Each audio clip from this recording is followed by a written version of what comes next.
Ako ang inyong Lolo Pael at ito ang aking kwento. Ang kambal ni Rowena na si Sandra ay napangasawa ang may edad na si Alberto. Mayaman ang nasabing lalaki na kilala sa kanilang lugar at nagmamay-ari ng isang mansyon. Subalit bukod doon ay meron din tong itinatagong lihim.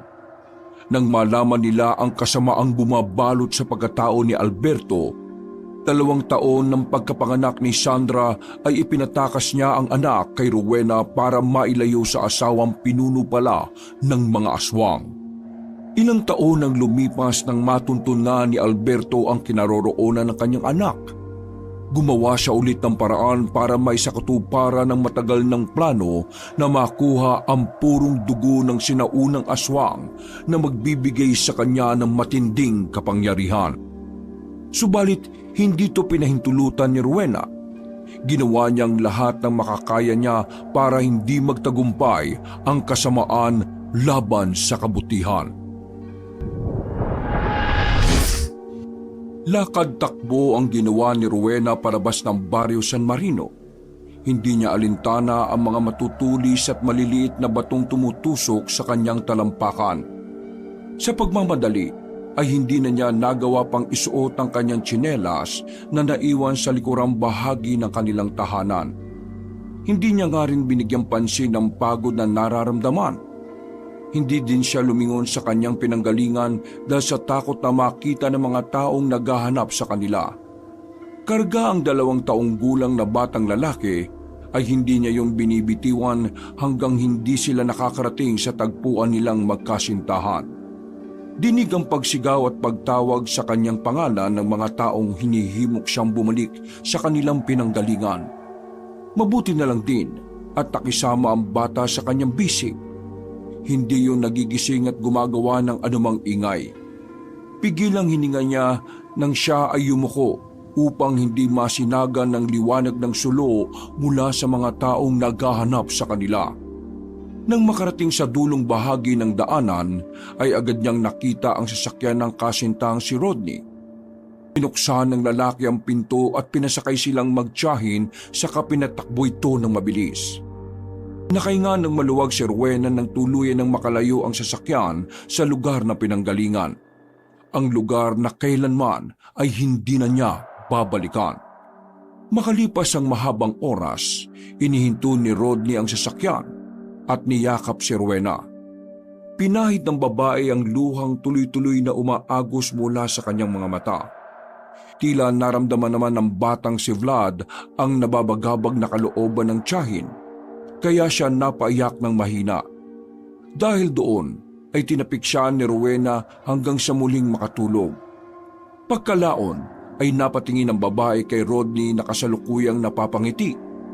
Simula ngayon, tayo na ang kikilalanin niyang mga magulang. Kakalimutan natin ang lahat ng kanyang pinagmulan.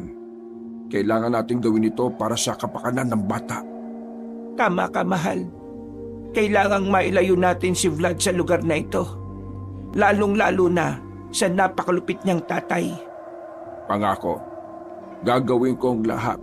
Maprotektahan ko lang kayo ni Vlad. Maraming salamat sa pagtulong mo. Tatanawin ko to ng malaking utang na loob, mahal. Gagawin ko ang lahat para sa iyo, Wena. Bubuo tayo ng pamilya kung saan mabubuhay tayo ng masaya at payapa. Sa kanilang pag-alis ay baon nila ang panibagong pag-asa na makapagsimulang muli. At gaya ng pangako ni Rowena kay Sandra na tunay na ina ni Vlad, ginagawa niyang lahat para mailayo lang sa kapahamakan ng kanyang pamangkin. Lalong-lalo na sa kamay ni Alberto, ang napakalupit na tatay ng bata. Napadpad sila sa bayan ng Naik, kung saan nakatira ang isa sa malayong kamag-anakan ni Rodney.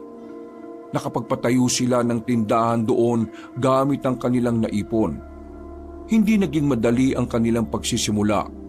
Ngunit dahil sa determinasyon ay naging maayos at maalwan din ang kanilang buhay pagkalaon. At kasabay nito ay binago din nila ang pangalan ng pamangkin. Ang Vladimir na pangalan nito ay pinalitan nila ng Dino. Habang nagmumuni-muni si Rowena, ay ang halik sa pisngi ni Rodney ang nagpabalik sa kanyang diwa. Sobrang pag-iisip ay hindi niya halos namalaya ng pagdating noon, kaya napangiti siya nang makita ang asawa. Bitbit ng lalaki ang paborito niyang pagkain bilang pasalubong sa kanila ni Dino. Mahigit 2 dekada na ang nakalilipas simula nang umalis sila sa lugar na kinalakihan. Lihim silang nagpakasal sa judge kung saan malapit sa kasalukuyan nilang tirahan. Hindi man nabiyayaan ng supling ay naging masaya at kumpleto naman ang kanilang pamumuhay dahil nga kay Dino. Kahit pa hindi nila tunay na anak yun.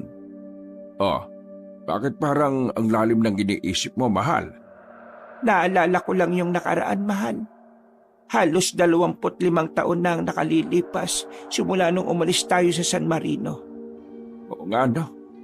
At parang kailan lang ang lahat. Tama, parang kailan lang.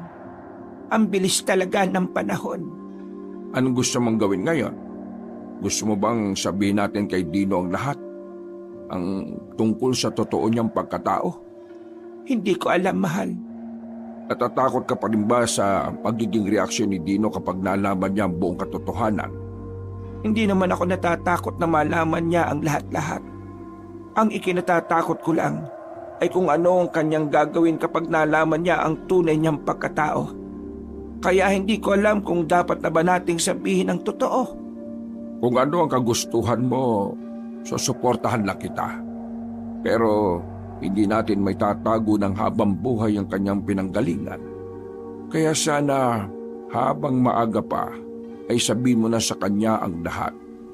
Dahil karapatan din naman niya yon, mahal. Natatakot talaga ako, mahal.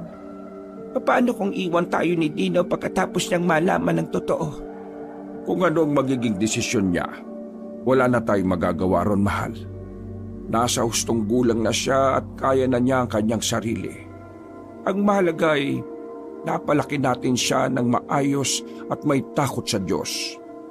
Tinupad mo ang pangako mo kay Sandra na sa abot ng iyong makakaya ibubuhayin mo si Dino. Sadyang may mga bagay na hindi na talaga sakop ng kakayahan natin. Pero naniniwala naman ako na hindi tayo iiwan ni Dino sa oras na malaman niya kung ano ang katotohanan. Tama ka, mahal. Hindi habang buhay na may tatago natin kay Dino ang tunay na pagkatao niya. Huwag ka mag-alala. Hahanap lang ako ng tamang pagkakataon at masasabi ko rin ang lahat-lahat. Alam ko naman talaga na darating ang panahon na kailangan ni Dino na malaman ng buong katotohanan. Pero bakit ganon, mahal? Kahit matagal ko nang inihahanda ang sarili ko sa ganitong bagay hindi pa rin nawawala ang takot ko. Naiisip ko rin naman yan. Pero wala rin naman tayong karapatan na ipagkait sa kanya ang nararapat. Mahal na mahal ko rin si Dino na parang tunay na anak. Pero alam ko sa sarili ko na hindi siya talaga sa akin o sa'yo. Kahit masakit at nakakalungkot, yon ang katotohanang dapat nating tanggapin. Dahil sa mga sinabi niyo na matabang lalaki, ay tahimik na napayak si Aling Rowena. Pinahid niya ang luha sa mga mata sa kaniyakap ng mahigpit ang mister. Ilang saglit pa, pagkatapos ng kanilang sentimyento ay tumayo siya at ipinagtimpla ng kape si Rodney. Tinawag na rin niya din si Dino na nasa likod ng bahay. Kinukumpuni ng binata ang kanilang lumang sasakyan na ginamit nila noon sa pagtakas sa San Marino. Napangiti si Rowena nang makita ang pamangking itinuturing na parang tunay na anak. Bigla niya kasing naisip na dati ay bitbit niya lamang yon sa kanyang bisig.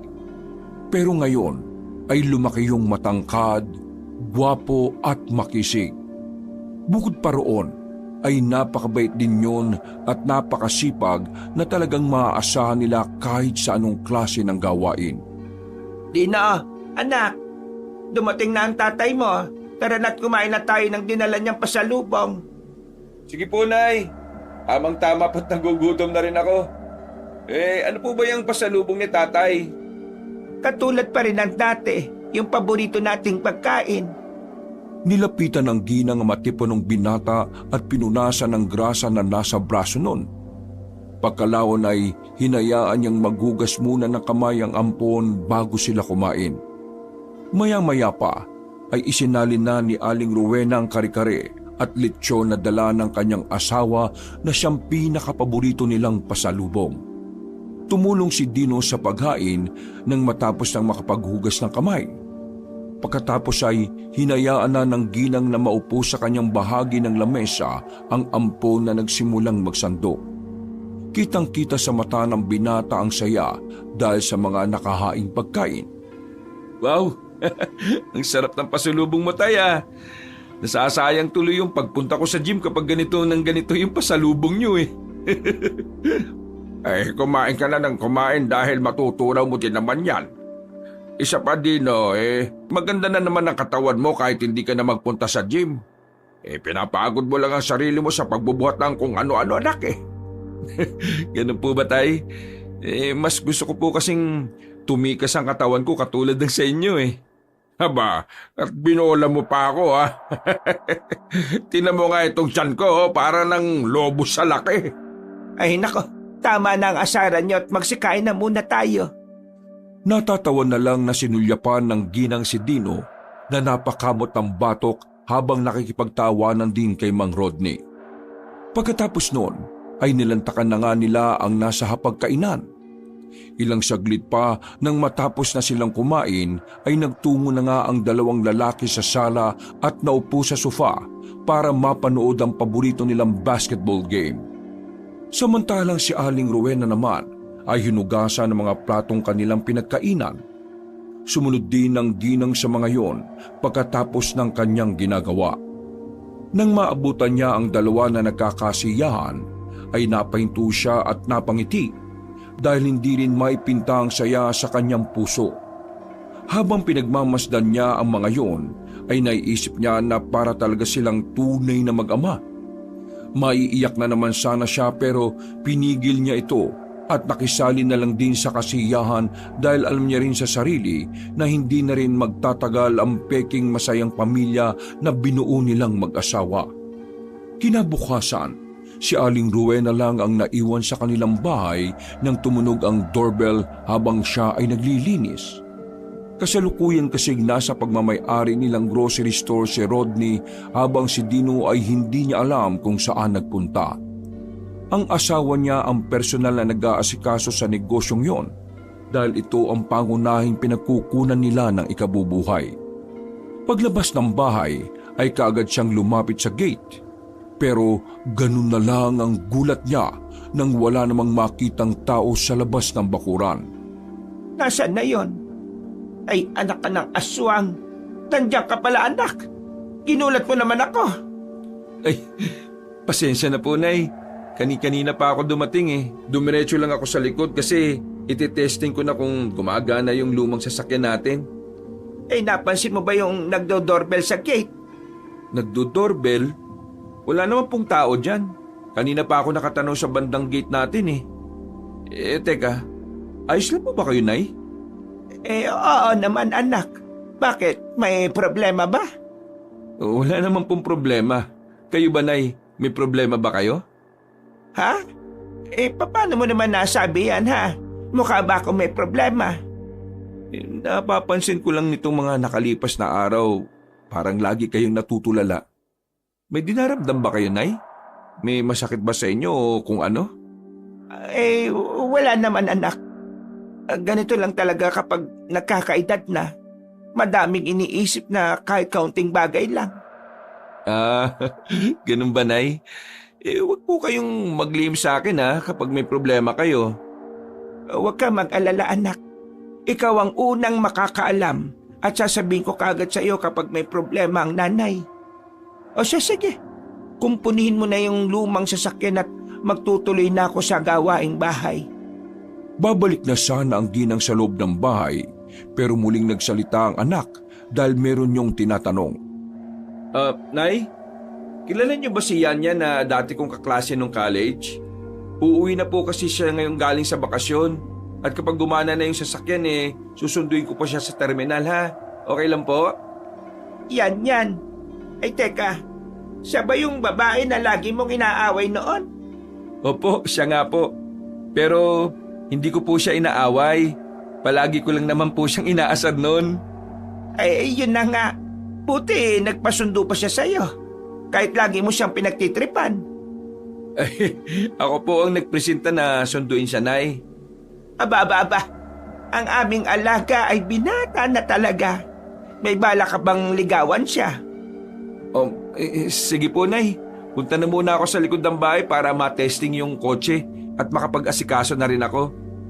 Natatawang napailing na lang ang ginang habang pinagmamasdan ng pamangkin na nagmamadaling nagtungo sa likod ng bahay upang iwasan ang kanyang mga katanungan. Pagkalaon ay napabuntong hininga siya at napatingin sa kawalan. Iniisip niya ang pagdating ng araw na malalaman na ni Dino ang katotohanan. Nagdasal siya ng mataimtim upang alisin ang masamang bagay na pumapasok sa kanyang isipan. Huwag ka mag-alala, Rowena. Magiging ayos din ang lahat. Maya-maya pa, habang patuloy sa gawaing bahay, ay bigla na lang humalimuyak ang amoy ng pabango. Napangiti na lang ang ginang habang pinakikinggan ng masaya at mahinang pagkanta ni Dino. Walang dudang espesyal sa binata si Yanyan dahil ngayon lang niya yun nakita na ganoon kasaya. Lumapit siya sa anak at nagkunwaring nabahing habang nagsasalita at kinukurot sa pisngi ang bata. Atsing! Ay naka! Ay grabe naman ang amoy na yan, anak! At tumahalimuyak sa buong kabahayan. Baka naman pati ang engkanto sa daanan maakit mo, ha? Nay naman, mabaho po ba yung pabango ko? Ay sinabi ko bang mabaho? Sa sobrang bango nga baka pati yung kung anong elemento sundan ka pa. Si nanay talaga. Sige po, aalis na po ako dahil baka maliit po ako ng dating doon. Pagkatapos mag-usap ay dumiretso na nga siya sa kusina para uminom ng tubig. At mula roon ay pinagmasdan niya ang matipunong binata na inihahanda na ang sasakyan. Kung nandito ka sana, Sandra, siguradong matutuwa ka kapag nakita mo ang anak mo. Lumabas na muna siya ulit para tingnan ang ginagawa pa ni Dino. Ilang saglit pa ay lumapit ang binata at niyakap siya, saka humalik sa kanyang pisngi bago magpaalam na aalis na. Hinatid niya naman yon hanggang sa labas upang isarado na rin ang gate at pagkadaka ay ngumiti siya roon habang kumakaway. Nang mawala na yon sa kanyang paningin, ay agad siyang nag-lock ng gate ngunit biglang may kumalubog sa labas ng bakuran. Napaigtad si Aling Rowena sa pagkagulat. Kunot noong lumapit siya sa gate habang sumisilip sa maliit na butas. Wala naman siyang nakitang tao sa labas kundi ang isang durug-durug na pakwan. Dahil doon ay tuluyan na niyang binuksan ang gate para tingnan ang nasabing kalat. Si Raulong gumawa nito Pakita-kita ko lang talaga kung sino. Ay nako, talaga naman. Nakapamewang at napapailing siya sa inis nang makitang tila ibinatunga ang pakwan sa kanilang gate. May bakas kasi ng katas ng prutas doon. Nagtataka man kung sino ang gumawa ng ganoong bagay, ay nilinis niya na lang ang nasabing kalat bago nagmamadaling pumasok sa loob ng bahay. Samantala, sa hindi kalayuan ay may isang lalaki ang nagmamasid malapit sa bahay ni Aling Rowena. Long hair na chinito ang itsura. Matangkad at maangas ang datingan. Siya si Cielo, ang isa sa mga tapat na tauhan ni Ginoong Alberto na siyang tunay na tatay ni Dino. Kinuha nga ng nasabing lalaki ang telepono at saka yun tumawag sa kung sino upang kumpirmahing tama ang lokasyon ng taong pinapahanap sa kanila. Akma ng tatalikod ang chinito nang lapitan siya ng ligaw na aso. Nakatitig lamang ang hayop kaya pinanlakihan niya ito ng mata at inangilan. Hindi niya rin napigilang ilabas sa mga pangil kaya takot na tumakbo ang aso dahilan naman para siya ay mapangiti. Magandang araw, Pinuno. Nahanap ko na yung kinaroroonan ni Aling Rowena. Nakita ko na rin yung anak mong si Vladimir. Umalis siya ngayon, sakay ng lumang kotse. Ano, susundan ko ba? Sigurado ka ba sa nakita mo? Sigurado namang si Rowena na yan at ang anak ko. Baka naman katulad lang yan ng mga naunang ibinalita ng Tatay Fortun mo sa akin na puro kapalpakan, Cielo. Hindi po, Pinuno. Huwag po kayo mag-alala dahil sigurado na po ako sa pagkakataong ito. Hindi pwede magkamali ang pang-amoy ko dahil matagal ko lang pinag-aralan ng amoy ni Aling Rowena. Mabuti naman kung ganon, Cielo. Magkakaroon ka ng malaking pabuya kapag tama at totoo talaga ang mga sinasabi mo. Maraming salamat po, Pinuno. Ano po bang gagawin ko ngayon? Siguraduhin mo muna kung sila talaga yan. Magmatsyag ka lang at hintayin ang susunod kong ipag-uutos. Masusunod, Pinuno. Meron akong ipinasang mga litrato sa inyo. O pwede niyo pong tingnan para makasiguro kayo. Mula sa isang lugar sa probinsya ng Antique ay masumigpit ang paghawak ni Alberto sa cellphone. Mula roon ay nakita niya ang litratong ipinadala ni Cielo.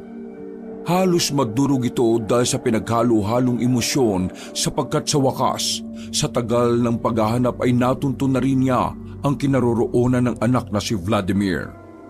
Nang makita niya naman ang larawan ni Aling Rowena, ay hinawakan niya to at saka nagritual upang magkaroon ng direktang konekta sa nasabing babae. Isa kasi sa limitadong kakayahan ni Alberto ay ang pagkonekta sa isang tao sa pamamagitan lang ng larawan. Pero ilang segundo niya lang tong nagagamit dahil sa katandaan na rin. Malaking enerhiya na kasi ang nasasayang sa kanya, hindi katulad noong kabataan niya. Sa oras na magamit niya ang nasabing abilidad, ay matagal na ulit bago yun maulit.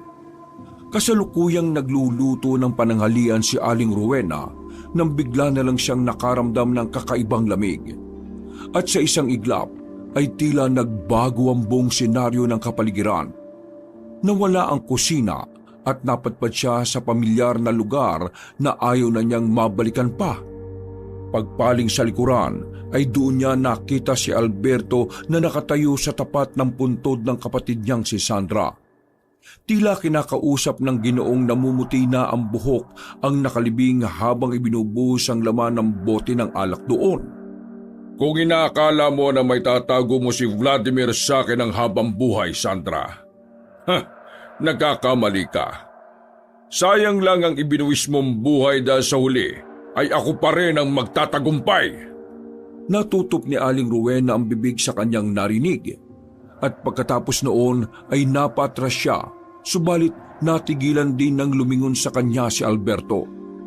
Anong ginagawa mo sa kapatid ko? Napakahayop mo! Bakit mo pinatay si Sandra? Umanda ka dahil ikaw na ang susunod. Unti-unting nagpalit ng anyo si Alberto bilang isang mabagsik at nakakatakot na aswang. Galing ang lahi ni Alberto sa sinaunang aswang na kung tawagin ay kalibonan. Pero dahil hindi puro kaya hindi rin niya nakuha ang kakayahang magpalaganap ng mga itim na sisiw upang gawing aswang ang mga inosenteng tao. Subalit dahil may lahi ring mangkukulam ang kanilang ninuno, ay nakuha niya ang abilidad ng pakikipagkonekta at pinaniniwalaan nilang si Dino o Vladimir ang kukumpleto para tuluyang maging ganap ang pagiging kalibonan ni Alberto. Pagkatapos ng pagpapalitan niyo, ay kaagad niyang sinalakay si Aling Rowena. Subalit dahil sa limitado lang ang pakikipagkonekta, ay muling bumalik ang lahat sa normal. Takot na napaupo ang ginang sa sahig nang makabalik siya sa kusina. Kamuntikan pa nga siyang matapunan ng niluluto dahil sa pagkataranta. Mabuti na lang ay dumating ang asawa niyang si Rodney na tila naggulat dahil namumutla siya. Oh, ano nangyari, mahal? Hindi ko alam kung totoo yung mga nangyari pero nakita ko si Sandra. Patay na si Sandra, mahal. At si Alberto, pupuntahan niya tayo. Natatakot ako. Mahal, huwag kang mag-alala. Hindi nila tayo matutunton. Malayong malayo tayo sa kanila. Masyado ka na naman kasing nag-iisip kaya mo naaalala si Sandra. Pati yung hayop na Alberto na yon. Tahan na mahal. Inalo-alo nga ng Ginoo ang asawa hanggang sa tuluyan na itong mapakalma. Dahil sa nangyaring tila pangitain na yon, ay medyo naging balisa na si Aling Rowena sa mga nagdaang araw. Mabuti na lang ay napapasaya siya ng asawang si Rodney at ni Dino. Pati na rin ni Yanyan nakadarating lang din. Kahit papaano ay nakalimutan na nga ng ginang ang tungkol sa masamang engkwentro na yon. Ilang araw pa ang nakalipas. Habang abala, ay biglang natanong si Aling Rowena ng asawa tungkol sa bakas ng pulang likido sa kanilang gate. Nagtataka man ay agad siyang sumunod sa labas upang tingnan ang sinasabi ng lalaki. Ano kaya to at parang dugo? Ha? Dugo? Oo, mahal. At parang sariwa pa o tingnan mo. Hindi kaya may tumama na namang pakwan dyan, katulad nung nakaraan? Pasaway talaga yung gumagawa nun. Huwag lang talaga magpapahuli ay nako. O siya, mahal.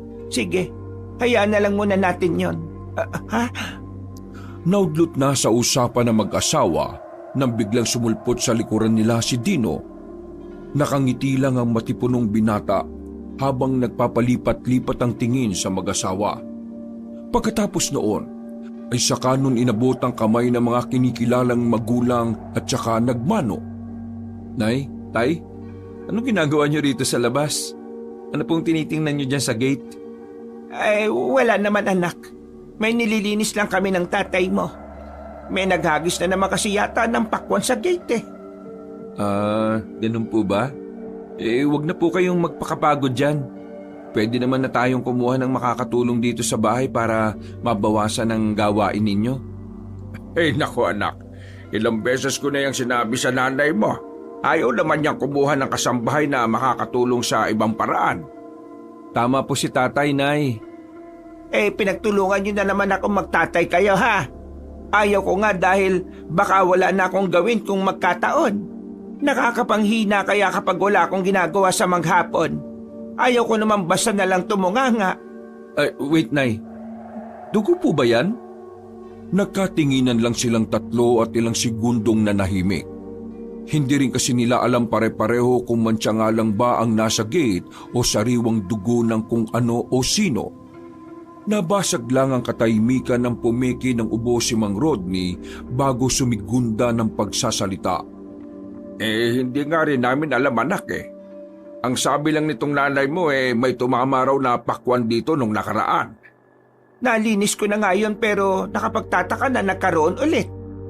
Nay, sa susunod, huwag kang basta-basta lalabas ha.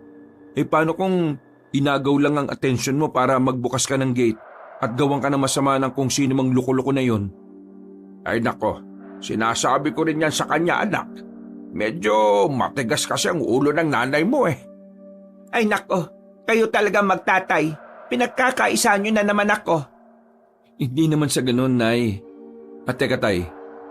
Dugo nga talaga to oh. Amoy pa lang eh. Sandali, titingnan ko yung copy ng CCTV natin na kaka-install lang nung isang araw. Anak, Dino, hayaan mo na lang. Baka naman nagbibiro lang ang gumawa niyan. Hindi ho magandang biro ang nakaisip niya, Nay. Pagkatapos po nito, ikukuha na talaga namin kayo ni tatay ng kasambahay para pag wala kami't nasa trabaho may kasama kayo. Nagkatinginan na lang ang mag-asawa dahil sa desisyong yon ni Dino. Pagkalaon ay nagkibit-balikat lang din si Mang Rodney saka sumunod kay Dino papasok ng bahay para i-review ang kuha sa CCTV. Napailing naman si Aling Rowena bago tuluyang binuhusan ng sariwang dugo na nasa gate.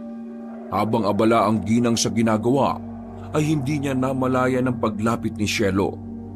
Kagad siyang napalingon doon nang hawakan siyang bigla sa braso.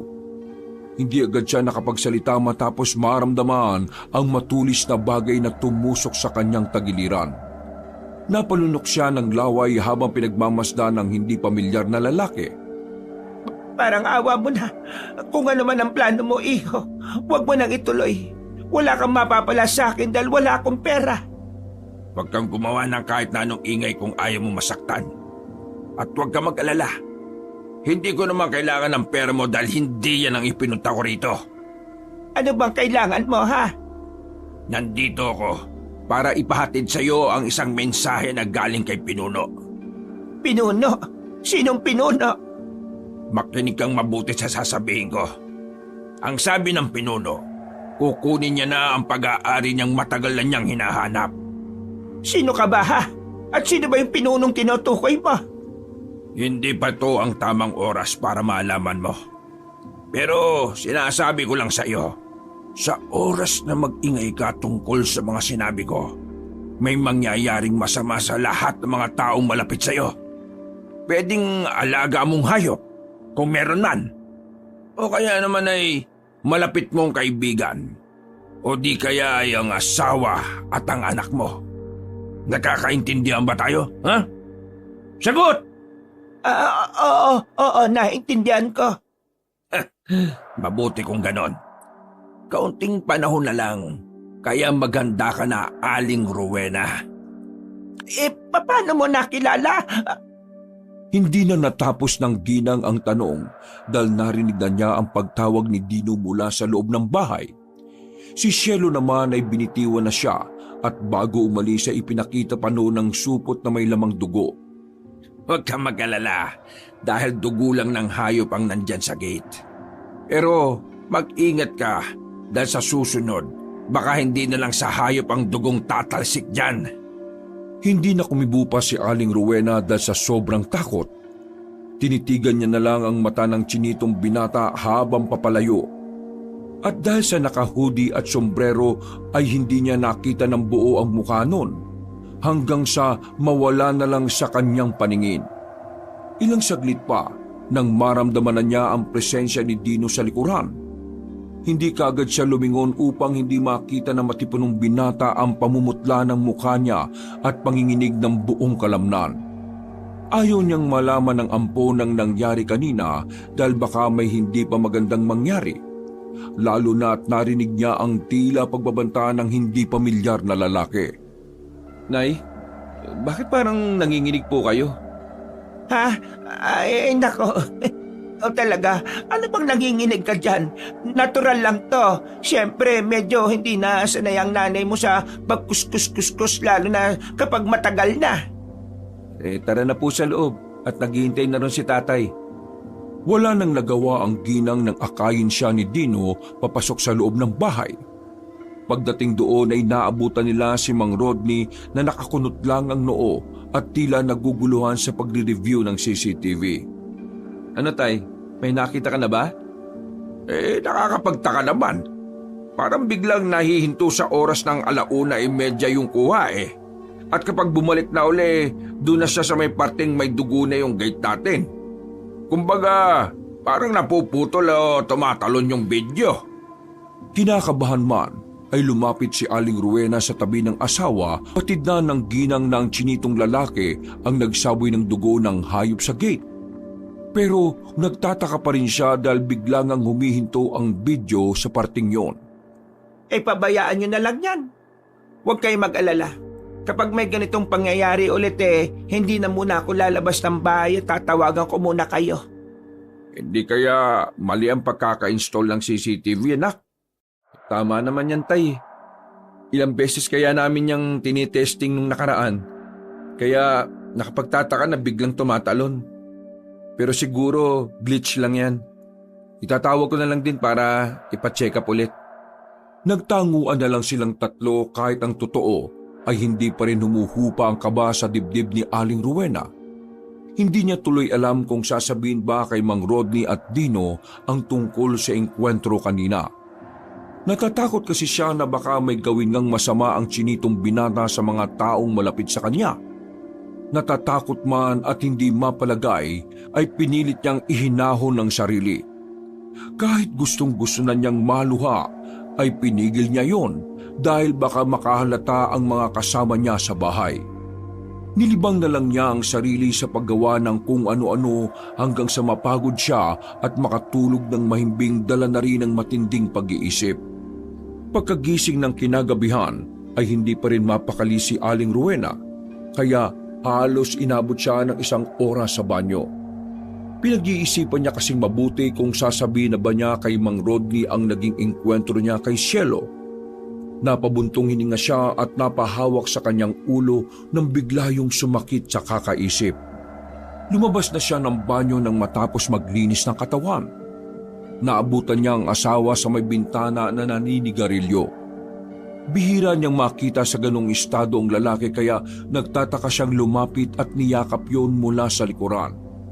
Mahal, hindi ba matagal na panahon ka nang tumigil sa paninigarilyo? Bakit ka ngayon naghihipak niyan? May problema ba sa grocery natin, ha? Wala naman, mahal. Sadyang hindi lang ako makatulog. Ikaw ba? Parang napapansin kitang medyo wala sa konsentrasyon na. May dapat ka bang sabihin sa akin, mahal? Hindi pa man halos natatapos ni Mang Rodney ang sinasabi, ay tumulo na kaagad ang luha sa mga mata ng kanyang asawa. Dahil doon, ay tinapon nga kaagad ng Ginoo ang sigarilyong hinihipak. Niyakap niya at inalo ng maigpitang asawa hanggang sa kumalma na ngayon. Natatakot ako. Oh, bakit umiiyak ka na naman, mahal? Tungkol pa rin ba ito ron sa sitwasyon natin kay Dino? Magtiwala ka lang dahil kapag nalaman niya ang totoo, alam kong matatanggap niya pa rin tayong dalawa. Kaya huwag ka nang mabahala pa. Hindi to tungkol doon, mahal. Tungkol naman saan ngayon yan? Pakiramdam ko natuntunan ni Alberto ang pinagtataguan natin. Paano mo naman nasabi, mahal? May nangyari ba? Nagdadalawang isip talaga si Aling Rowena na magkwento sa asawa dahil natatakot siya na baka ituloy nga ni Cielo ang sinasabi sa kanya. Hindi ba to ang tamang oras para malaman mo? Pero sinasabi ko lang sa iyo, sa oras na mag-ingay ka tungkol sa mga sinabi ko, may mangyayaring masama sa lahat ng mga taong malapit sa iyo. Pwedeng alaga mong hayop kung meron man. O kaya naman ay malapit mong kaibigan o di kaya ay ang asawa at anak mo. Nagkakaintindihan ba tayo, ha? Sagot! Dahil tuloy doon ay napatikom na lang siya ng bibig habang patuloy sa pag-iyak.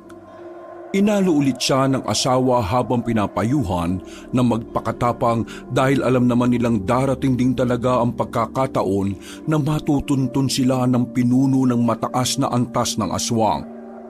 Huwag ka mag-alala, mahal. Kung sakaling matuntun man niya tayo, hindi ako papayag na may mangyaring masama sa inyo ni Dino. Umalis na tayo dito habang hindi pa siya dumarating.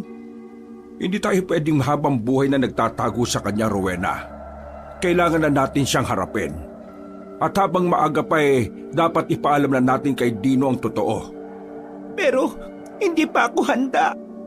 Mahal, wala na tayong magagawa. Kahit gusto nating isama ang ating sikreto hanggang kamatayan, mabubunyag at mabubunyag ito. Sa ayaw man natin at sa gusto. Mas gugustuhin mo bang malaman pa ni Dino ang totoo mismo sa hayop na Alberto na yon? Hindi ko alam. Pero ang mas ikinatatakot ko, paano kung kunin niya sa atin si Dino tuduyang ipasa ang sumpa sa kanya? Siguradong malulungkot si Sandra at ayaw kong mangyari yon. Ayaw kong maging ganap na aswang si Dino, mahal. At saka na natin isipin yan. Ang importante sa ngayon sa atin dapat mismo manggaling ang katotohanan at hindi sa ibang tao. Hindi kay Alberto. Nagpunas ng luha ang Ginang habang tinatanguan ang sinasabi ng asawa. Pagkatapos ng pag-uusap nilang yon, ay nakapagdesisyon na nga silang isiwalat ang lahat kay Dino. Hahanap lang ng tiyempo si Aling Rowena para masabi ang lahat sa matipunong binata. Bago pumasok sa silid nila ang mag-asawa, ay naghalikan muna sila bago matulog ng magkayakap. Ilang araw na ang lumipas. Kahit papaano ay naging kampante na ulit si Aling Rowena dahil hindi na nagpakita pa ang chinitong binata. Sa kabilang banda naman ay hindi pa rin nila masabi kay Dino ang buong katotohanan. Madalas na rin kasing umuwi na pagod ang matipunong binata naggalit sa trabaho. Kaya nito ring mga nakalipas na linggo ay halos hindi nila yon nakakausap. Biyernes ng pasado 3:00 ng hapon, maagang umuwi si Dino kasama si Yanyan na sinundo niya noong nakaraang linggo pa. At dahil si Aling Rowena lang ang nasa bahay, masaya niyang pinaunlakan ng dalaga na halata ang pagkailang. Habang nasa kusina, ay hindi mapigilang sulyapan ng ginang ang dalawa sa sala na masinsinang nag-uusap. Hanggang sa makita niyang nagyayakapan na ang dalawa na ikinatuwa na rin niya. Nang matapos na sa pagtitimpla ng mainit na tsokolate at kape ay kaagad niyang iniabot ang mga to kay Dino at Yanyan. Nailang naman ng bahagya ang mga yon na dumistansya ng kaunti sa isa't isa. Ay nako, wag na kayong dumistansya sa isa't isa at wag na kayong mailang sa akin. Nay, si Yanyan nga po pala. Girlfriend ko na po siya. Binata na talaga tong anak ko at nag-uuwi na ng girlfriend. Siguradong matutuwa ang tatay mo kapag nakita ka yan. Kilala mo naman ako, di ba? Ang bilis ng panahon at ang laki mo na rin. At ang ganda-ganda mo. Salamat po, Tia Rowena. Ikaw lang bang mag-isang umuwi rito, ha? Ang nanay Yvette ko po ang kasama ko. Ang tatay ko naman po kasi nasa Antique pa. Antique? Taga roon ba ang tatay mo? Opo. Marami pa sanang itatanong si Aling Rowena pero hindi na yun natuloy dahil dumating na rin kasi si Mang Rodney mula sa grocery store. Iniwan muna niya sa tauhan ng nasabing tindahan. Nang makita si Yanyan ay gano'n na lang ang tuwa ng Ginoo. Nagmano nga muna sila bago bumalik sa pagkakaupo sa sofa. Nagmerienda ka na ba, Yanyan? Opo, Tio Rodney. Ipinagtimpla na rin po ako ng mainit na tsokolate ni Tia Rowena. Tapos may mamundin pong kasama. Ikaw naman, huwag mo na kaming tawaging tiyo at tiya. Nanay at tatay na lang dahil hindi rin naman magtatagal magiging miyembro ka na rin ng aming pamilya. Diba, Dino, anak? Tay naman. Pinagmasdan lang ni Aling Rowena ang tatlo na tila ba komportable na sa isa't isa.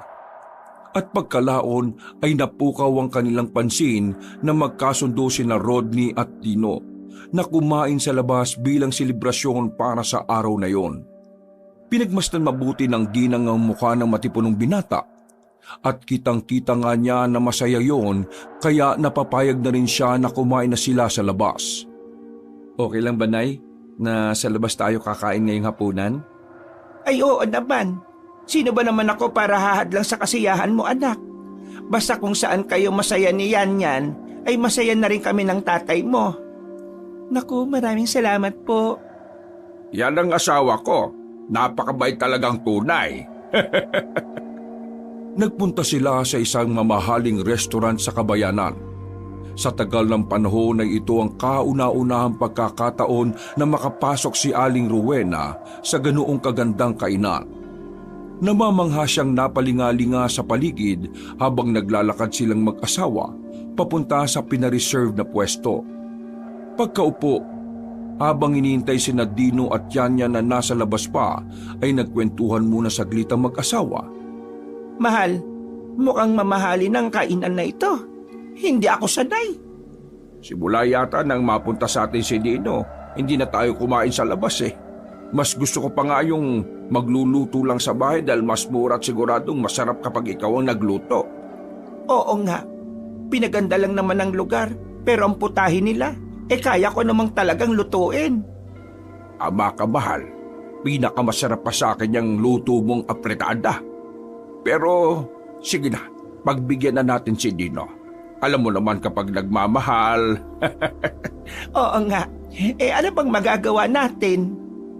Habang nag-uusap, ay nilapitan sila ng waiter at kinuha na noon ng kanilang order. Dahil wala pa sina Dino at Yanyan, ay humingi na lang muna sila ng tubig. Pagkalaon ay nagpatuloy ang mag-asawa sa pag-uusap. Mahal, alam mo bang taga-Antique raw yung tatay ni Yanyan?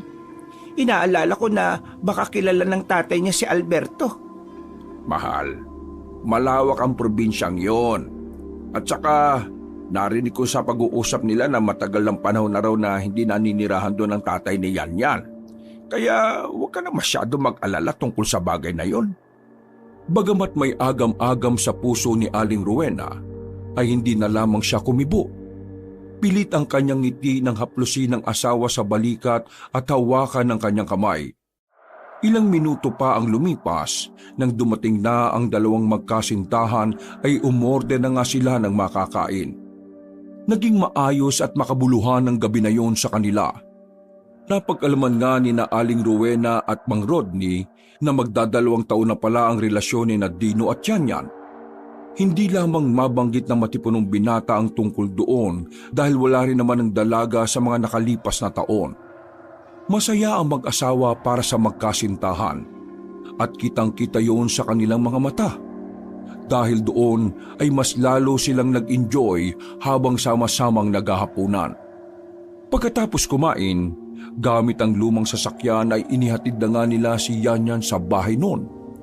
Hindi na nag-abalang bumaba ng sasakyan ng mag-asawa at tinayaan na lang si Dino ang pumasok sa bakuran. Habang naghihintay, ay naagaw ang pansin ni Aling Rowena nang marinig niyang humihilik na si Mang Rodney. Inayos niya ang posisyon ng ulo ng asawa at maya-maya ay bumalik na si Dino sa kanilang sasakyan at nag-drive pa uwi. Nay, salamat po sa pagtanggap niyo kay Yanyan ha. Kung ano at sino ang mahal mo, anak, tatanggapin namin yon ng buong buo. Pasensya na po pala kung hindi ko nasabi kagad ang relasyon namin ni Yanyan. Nahihiya po kasi ako sa inyo eh. Hindi na mahalaga yon, anak. Para sa amin kapag masaya ka, mas masaya kami ng tatay mo. Naantala ang kanilang pag-uusap nang humilik ng malakas si Mang Rodney. Dahil doon tuloy ay nagkatinginan silang mag-ina at nagtawanan. Nang makarating sa kanilang bahay, ay kaagad dumiretso si Rodney sa kanilang kwarto. Hindi na yun nagawang makipagkwentuhan pa sa kanila. At dahil hindi makatulog, ay nagpasya si Aling Rowena na magtambay muna sa veranda para magpaantok. Hawak ang tsaa at libro, ay umupo siya sa duyan na sadyang ginawa ni Dino. Habang abala sa pagbabasa, ay hindi niya namalayan ang pagsulpot ng isang pusa sa kanyang harapan. Itim na itim ito at nakatingin lamang sa kanyang direksyon. Bago sa kanyang paningin ang nasabing pusang itim. Bagamat maraming pusa ang nakakapasok sa kanilang bakuran, ay iba ang itsura nito. May kalakihan kasi ang nasabing hayop kung ikukumpara sa ordinaryong pusa. Malinis din at may tag sa leeg, kaya naman nilapitan niya ito tinawakan sa ulo. Subalit ganun na lang ang pagkagulat niya nang biglang sakmalin nito ang kanyang kamay. Napasigaw siya sa sakit habang iwinawasiwas ang pusa ngunit hindi ito bumibitaw sa kanya. Aray ko! Ano bang pusa ka? Bumitaw ka sa kamay ko! Tulong! Dino! Rodney! Mahal! Ang sakit, aray! Dahil sa pagod at mahimbing na pagkatulog, kaya hindi narinig ni Mang Rodney ang kanyang pagsigaw. Napalingon siya sa pintuan nang marinig ang mabilis na yabag at boses ni Dino. Nay! Nay! Ano pong nangyayari? Pagkakita sa pusang nakasakmal sa kamay ng ina, ay kaagad kumuha ng walis tambo si Dino at pinalo ito para kumalas sa pagkakakagat. Saglit itong bumitaw, kaya naman agad lumayo ang ginang at lumapit sa kanyang ampon. Tumingin lamang ang nasabing hayop na tila ba hindi natatakot sa kanila. At ganun na lang ang gulat ng babae nang mapansin niyang para bang ngumisi ang pusa. Biglang kumuha si Dino ng tsinelas saka ibinato sa nasabing hayop. Ngunit hindi ito natinag. Para bang susugod pa nga to kaya hindi rin nagpasindak ang matipunong binata. Aba, hindi ka natitinag ha? Anak, mag-iingat ka dahil parang hindi ordinaryong pusa yan. Nasabi yun ng ginang dahil napansin niyang kakaiba ang ngiti at mata ng pusang itim. May kakaibang mabigat na puwersa rin siyang nararamdaman sa paligid na hindi niya maintindihan. Sa pagkakataong yon, ay mas nagalit na si Dino kaya nilapitan niya ang pusa. Saka ito pinukpok ng kahoy na nakuha niya sa gilid ng pintuan. Halatang nasaktan ng nasabing pusa dahil napaungot ito ngunit hindi pa rin umaalis sa kinatatayuan. Doon ay mas lalong nangilabot si Aling Rowena dahil iba na talaga ang pakiramdam niya. Anak, tama na. Pumasok na lang tayo sa loob. Saglit lang po, Nay. Ang kulit nitong pusang to eh. Ayaw magpatinag eh. Ha? Natigilan na si Dino sa pagsasalita dahil hinawakan na ni Aling Rowena ang kamay niya upang patigilin sa ginagawang pagpalo sa itim na pusa. Natauhan naman kagad ang matipunong binata kaya doon na niya napansin ang kamay ng ina na may bakas ng kagat mula sa nasabing hayop. May kalaliman yun kaya patuloy ang pagtagas ng sariwang dugo. Nay, pumasok na po muna kayo sa loob ng bahay at gisingin niyo po si tatay. Dapat po mapalapatan kaagad kayo ng anti-rabies at anti-tetanus. Ihanda ko lang po yung sasakyan. Sige anak. Akma na silang papasok sa loob ng bahay nang mapansin nila na hindi pa rin umaalis ang pusang itim sa veranda. Dahil doon ay hindi na talaga nakapagtimpi si Dino. Ano ba problema mo, pusa ka ha? Hindi ka talaga aalis? Gusto mo yatang patayin na kita ngayon ano? Anak, tama na yan. Hoy, ikaw pusang itim. Sasabuyan kita ng asin kapag di ka umalis dito. Hindi ka natatakot sa asin? Gusto mo ba katas ng talumpunay ang isaboy ko sa'yo, ha? Dahil sa sinabing yun ni Aling Rowena, ay bigla na lang tumalikod ang nasabing pusa at dali-daling umalis sa kanilang bakuran. Nabuo tuloy sa isipan ng ginang na hindi nga talaga ordinaryong pusa ang sumalakay sa kanya, kundi isang aswang na marahil ay ipinadala ni Alberto para takutin siya.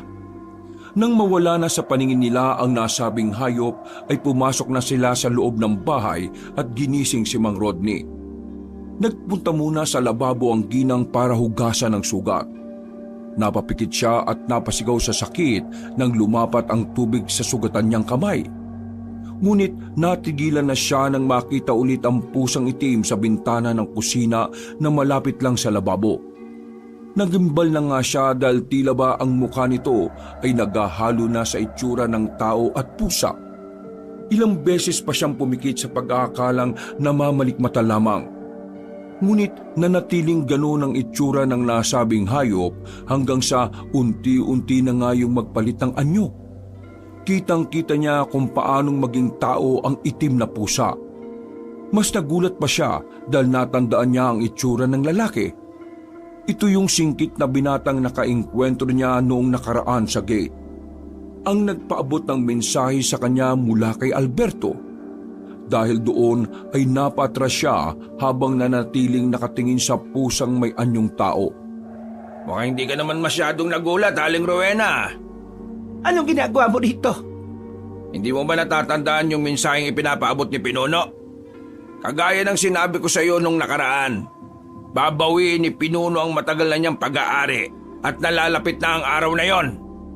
Aling Rowena, pinamamatyagan ka sa aking mabuti at dahil medyo nababagot ako kaya sinubukan ko tapang mo. Masasabi kong kahit papano napabilib ako sa iyo ha. Ayos yung katas ng talumpunay ha. Makaluma siya pero siguradong epektibo. Umalis ka na rito kung ayaw mong masabuyan kita ng katas ng talumpunay. Kung ano man ang pinaplano nyo ng sinasabi mong Pinuno, hindi kayo magtatagumpay. Tingnan na lang natin. Sa susunod na pagbabalik ko rito, Aling Rowena, kasama ko na ang mga taga San Marino, pati ang Pinuno. Nangilabot ang ginang nang marinig yun mula sa tsinitong lalaki. At mas lalo siyang natakot ng kalampagin noon ang kanilang bintana na parabang nagpupumilit pumasok.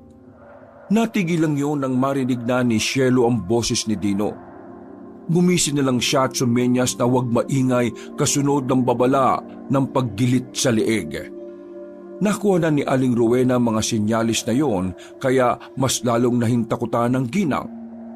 Pag mong kalilimutan ang mga sinabi ko, Aling Rowena, sa susunod na pagbalik ko, kasama ko na ang mga taga San Marino pati ang Pinuno, ha?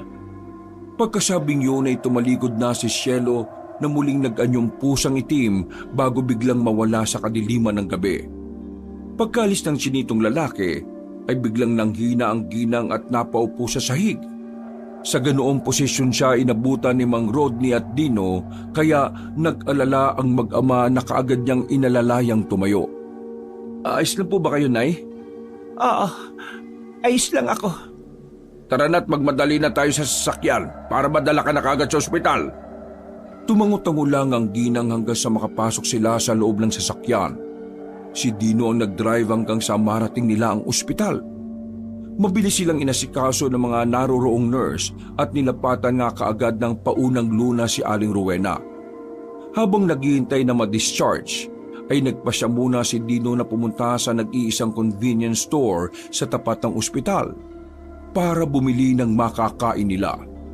Sinamantala naman ng ginang ang pagkakataon, kaya kagad na kinausap niya ang kanyang asawa.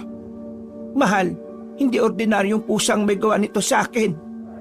Anong ibig mong sabihin ha, mahal? Yung umatake sa akin, isa yung aswang. Aswang na malamang kampo ni Alberto. Nagsisimula na silang sumalakay, mahal. Anong gagawin natin? Natatakot akong baka makuha nila si Dino sa atin. Huwag ka mag-alala, mahal. Poprotektahan ko kayo ni Dino kahit anong mangyari. Kahit magbuwis pa ako ng sarili kong buhay. Natigil na sa pag-uusap ang mag-asawa sapagkat dumating na si Dino kasama ang kasintahang si Yanyan. Maya-maya pa nang matapos na ang session ay kagad nagbayad ng bill si Mang Rodney. Umuwi din sila makalipas ng ilang oras ng paghihintay sa ospital. Nagpahinga kagad si Aling Rowena hanggang sa tuluyan siyang nahulog sa malalim na pagkakahimbing. Ang huni ng mga ibon ang gumising sa kanya. Pagmulat ay tumambad sa kanyang paningin ang pamilyar na lugar. Walang iba kundi ang dati nilang tinitirhan sa probinsya ng Antique. Puno ng pagtataka siyang bumangon dahil hindi niya alam kung paano siya nakabalik sa lugar na yun. Naisip niya tuloy na baka gumagamit na naman si Alberto ng kung anong abilidad para madala siya roon. Anong ginagawa ko sa lugar na ito? Paano ko napunta ulit dito? Nagpatuloy siya sa paglalakad hanggang sa marating ang tapat ng dati nilang tinitirhan. Pagpasok sa loob ng bahay ay dali-dali niyang tinungo ang dating kwarto nila ni Sandra. Nang makita ang dating itsura ng silid, ay bigla na lang nanumbalik sa kanya ang masalimuot na nakaraan. Edad 25 si Rowena noon nang mamatay ang nanay Ofelia nila. Pagkatapos noon ay lumipat na sila sa poder ng asawa ng kambal niyang si Sandra. Tuwang-tuwa pa sila nung una sapagkat napakalaki at napakaganda ng bahay ni Alberto. Hindi makakailang mayaman talaga ang Ginoo at isa yun sa dahilan na kahit may edad na ito ay nagawa pa ring maipagkasundo si Sandra.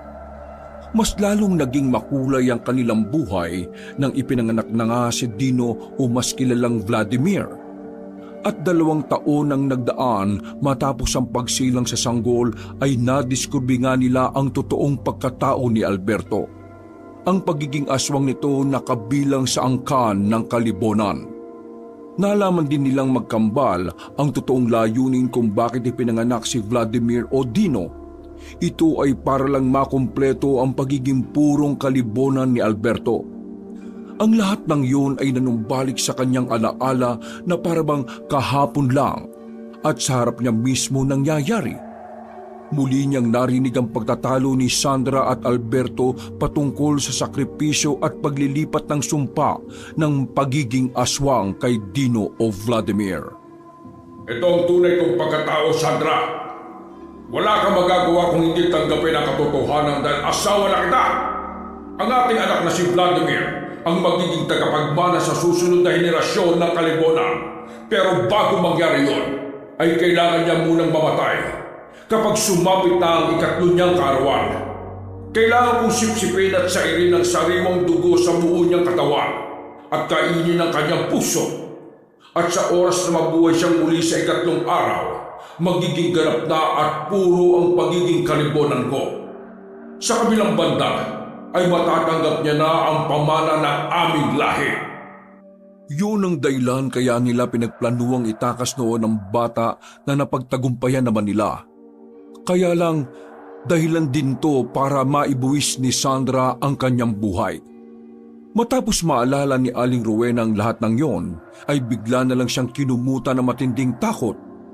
Tumayo siya at nagtangkang lumabas sa kinaroroon ng silid, subalit bigla na lang dumilim ang paligid na kahit ang sarili niya ay hindi na niya makita.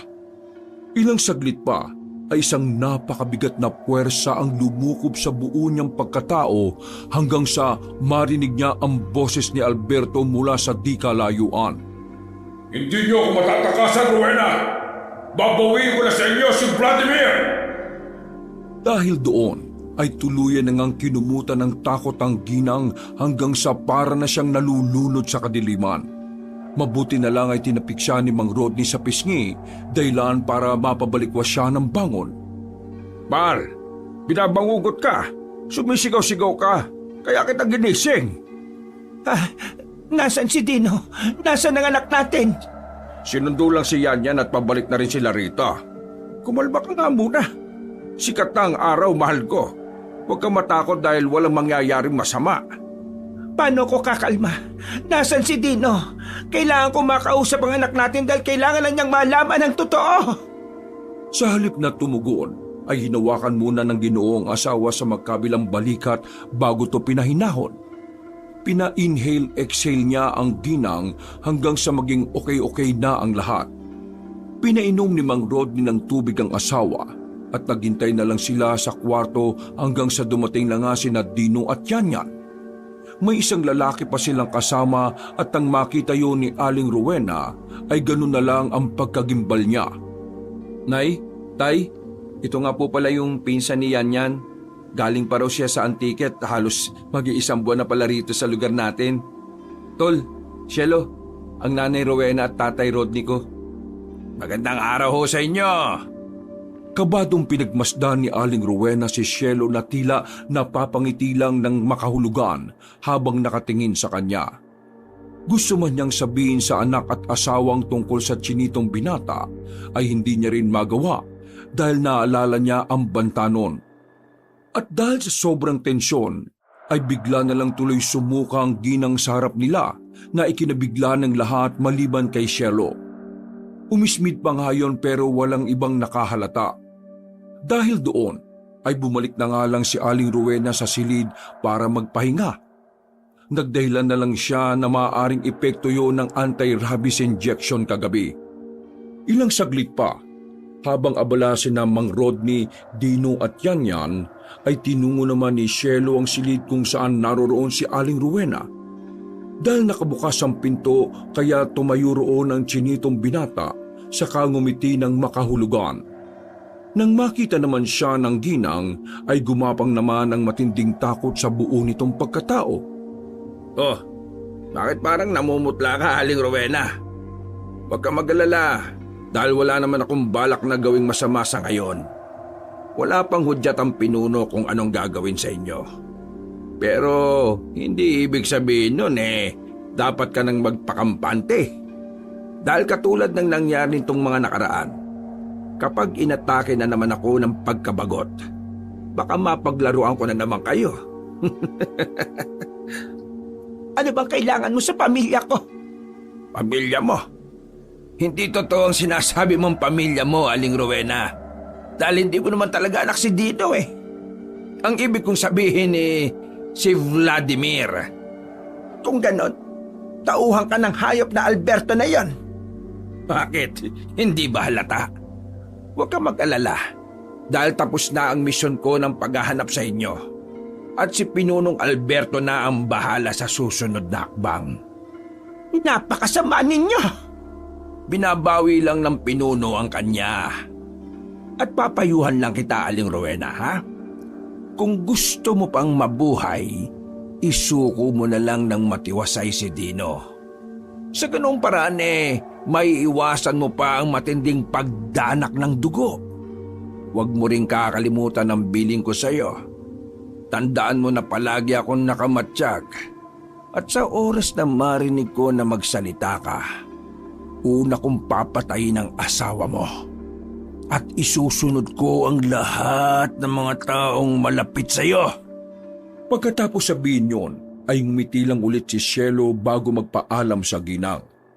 Nang mawala na ang binatang singkit sa paningin ni Aling Rowena, ay halos malunod siya sa sariling takot. Hindi niya alam ang gagawin kaya napayak na lang siya na naabutan pa ni Mang Rodney. Nang tanungin siya ng asawa kung bakit ay hindi naman siya umimik. Pinawi niya lang ang luha at pinilit ng magpakatatag kahit ang totoo ay pinanghihinaan na siya ng loob. Lalo na ngayon, alam niyang kukunin na nga ni Alberto si Dino. Dahil tuloy sa mga bantang yun ni Shelo ay halos isang linggong nabagabag ang ginang.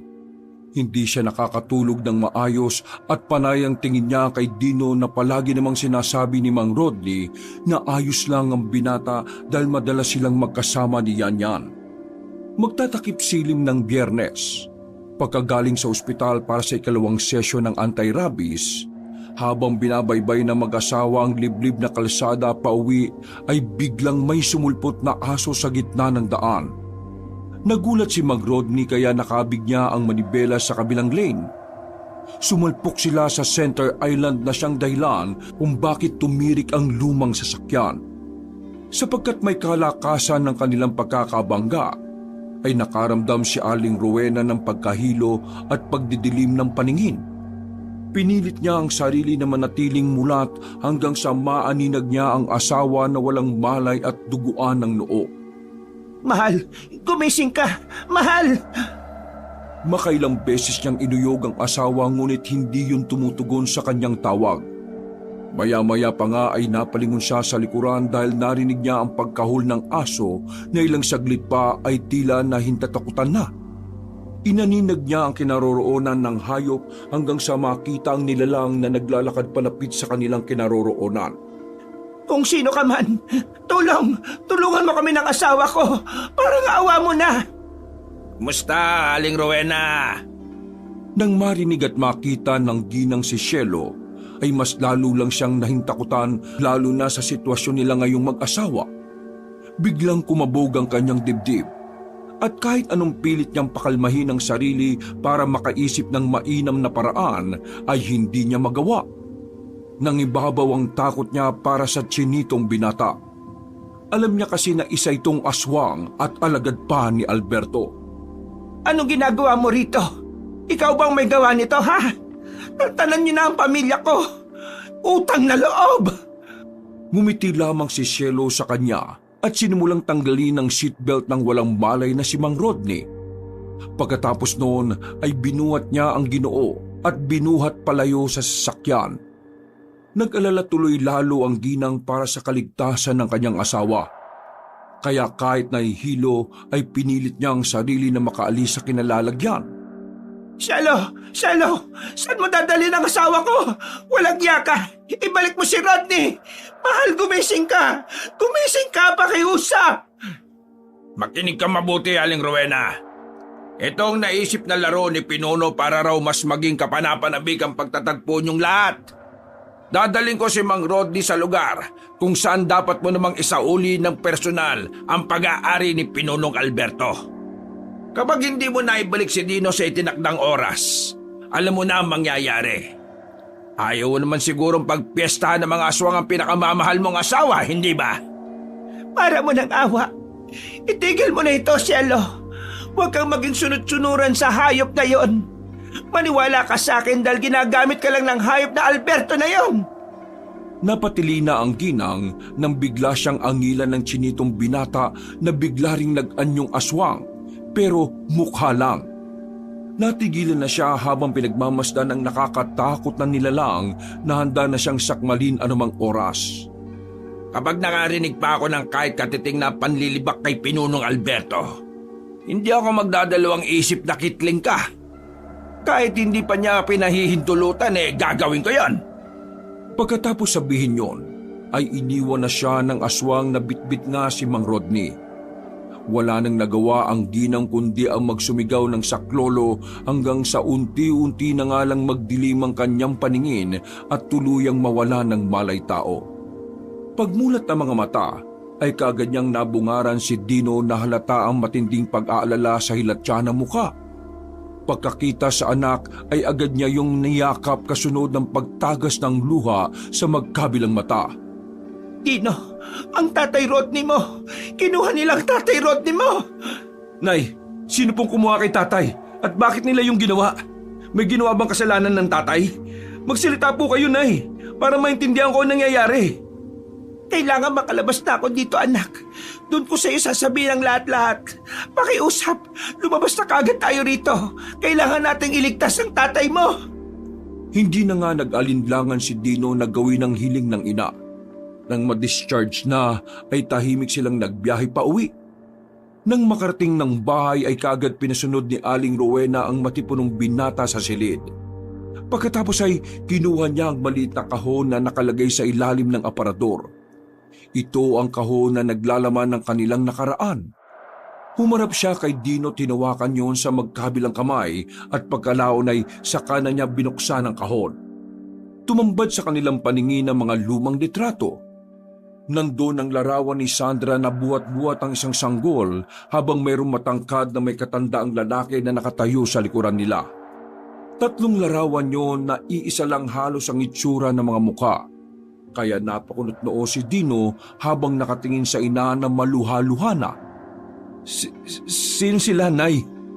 Yung babae sa larawan, si Sandra yan, ang kambal ko. Yung matangkad na lalaki na may edad na, asawa niya yan, si Alberto. Yung sanggol, sino po yan? At saka anong kinalaman ng mga yan sa dumakip kay tatay? Ikaw yung sanggol sa larawan na to, Dino. Si Sandra at Alberto. Sila ang mga tunay mong magulang at hindi kami ng Tatay Rodney mo. Kitang-kita sa mga mata ng matipunong binata ang matinding pagkalito, kaya nagpatuloy pa si Aling Rowena sa pagsiwalat ng buong katotohanan. Sinabi nga niya ang lahat-lahat simula umpisa hanggang sa kasalukuyan kung bakit sila napunta sa lugar na kinaroroonan ngayon. Isinalaysay din ng ginang ang tungkol sa totoong katauhan ng Tatay Alberto ni Dino at ang totoo niyang pangalan na Vladimir. Pati ang pagiging angkan o lahi ng Kalibonan ay isiniwalat niya sa binata, saka ang dahilan kung bakit siya nais makuha ulit ng tatay niyang pinuno ng mga aswang. Parang sumabog ang utak ni Dino sa pag-absorba ng mga impormasyon yon na hindi niya rin lubos mapaniwalaan. Pasensya na talaga dahil hindi namin kaagad sinabi sa iyo ang katotohanan, anak. Matagal na namin gustong sabihin pero natatakot ako na baka magalit ka at iwanan mo kami. Naudlot na ang ginang sa pagsasalita sapagkat niyakap na siya ng maigpit ni Dino. Nag-iyakan sila ng nag-iyakan hanggang sa tila naubos na ang kanilang mga luha. Nay, saan po nila dinala si Tatay Rodney? Pupuntahan ko po siya at babawiin. Dino, mapapahamak ka sa gusto mong gawin. Maaari naman tayong tumawag ng tulong sa ibang tao o sa kinauukulan. At saka, alalahanin mong nandoon ang pinsan ng girlfriend mo. Yung Cielo na yon. Siya ang dumakip sa Tatay Rodney mo. Hindi natin kailangan ng tulong ng kinauukulan. Ako ang kailangan ng tunay kong ama at ayaw ko na pong may madamay pang ibang tao dahil sa akin. Kaya haharapin ko na siya para matapos na to. Natatakot ako, anak. Baka pareho na kayo ni Rodney na hindi makabalik sa akin. Iniwan na ako noon ni Sandra. Ayoko nang maiwan ulit, anak. Huwag po kayo mag-alala dahil babalik ako. Panghako, babalik kami ni tatay para sa inyo at para kay Yanyan. Dahil sa nakikitang determinasyon, ay pinayagan na rin ni Aling Rowena si Dino na bumalik ng San Marino. Hindi man siya sigurado sa kaligtasan ng matipunong binata, pero pinangahawakan niya ang sinabi nito na babalik kasama si Mang Rodney. Bago ang itinakdang araw, nakausap muna ng mag-ina si Yanyan na nagsiwalat din sa kanila ng katotohanan. Nakokonsensya na kasi ang dalaga dahil mahal na mahal niya si Dino. Sinabi nga ni Yanyan na si Cielo nga raw ay voluntaryong nagpayanggaw dahil sadyang napaka-rebelde ng taong yon. Napilitan lang din siyang isamang lalaki sa lugar na ito dahil sa pananakot na papatayin ang buo nilang pamilya. Dahil doon ay mas lalong nagalit sina Aling Rowena at Dino kay Cielo at Alberto. Hinding-hindi talaga nila mapapatawad ang panggigipit ng mag-asawa na yon. Pagkatapos ng masinsinan nilang pag-uusap, ilang araw bagong ibinigay na palugit ng aswang ay nagbalik nga si Aling Rowena sa Antique. Kasama si Dino at Yanyan. Tinungo nila ang tahanan doon ng dalaga para humingi ng tulong sa tatay nitong si Ginoong Robert. Marami kasing nalalaman ng Ginoo pagdating sa mga pangontra sa aswang at kung ano-ano pang masamang elemento. Ito rin daw ang dahilan noon ni Cielo kaya to nagrebelde sa kanilang pamilya at nagdesisyong magboluntaryo para magpayanggaw at maging isang aswang. Naligaw na nga raw talaga ng landas si Cielo kaya nakipagtulungan na rin si Ginoong Robert sa kanila. Nagbabakasakali kasi siya na baka maisalba pa ang chinitong binata mula sa sumpa ng pagiging aswang. Matapos ang kanilang paghahanda, ay nagtungo na nga sila sa San Marino. Ayaw sanang pasamahin ni Dino si Aling Rowena at Yanyan pero nagmatigas ang dalawang babae. Gusto rin kasi nilang maging parte ng pagtulong na yon. Bukod din naman kasi sa kanilang apat ay may grupong tinatawagan si Ginoong Robert para tumulong sa kanila sa pagtugis kay Alberto. Matagal na rin kasing naghahasik ng lagimang nasabing pinuno ng aswang pero walang naglalakas ng loob na labanan nito. Sila pa lang talaga ang kauna-unahang mga tao na naglakas loob na labanan ang alagad ng kasamaan. Habang nasa biyahe, ay hindi maiwasan ni Aling Rowena ang mag-alala para sa kaligtasan nilang lahat.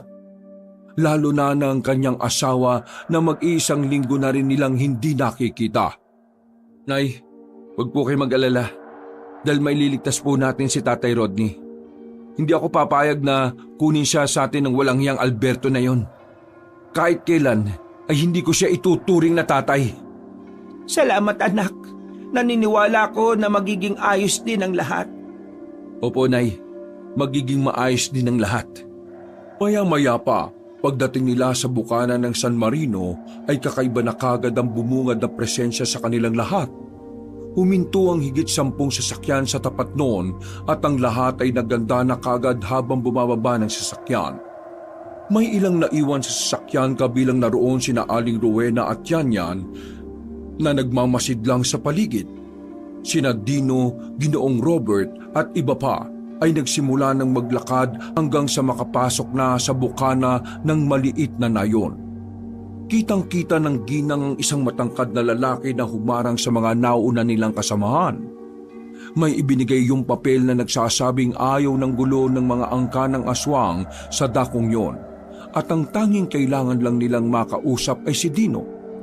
Ang sulat ay nag-iimbita sa binata na magtungo sa mansyon ni Alberto para makapag-usap sila ng masinsinan. Natunugan na nga ni Aling Rowena ang tungkol doon kaya dali-dali siyang lumabas at nagtungo sa bukana. Sumunod din si Yanyan dahil nag-aalala ang dalaga para sa kanyang boyfriend. Dino anak, hindi ako papayag na ikaw lang ang pupunta. Kailangan kong sumama. Karapatan ko yon dahil bihag nila ang asawa ko. Nay, delikado po. Karapatan ko yon dahil bihag nga nila ang asawa ko. Pupunta si Aling Rowena. Pupunta rin ako. Bakit bang titigas ng mga ulo nyo? Sa huli ay wala nang nagawa si Dino kundi ang isama na lang sina Aling Rowena, Yanyan at Ginoong Roberto. Pumayag din naman ang bantay aswang habang ang iba nilang kasamahan ay nanatili sa bukana ng San Marino para mag-antabay.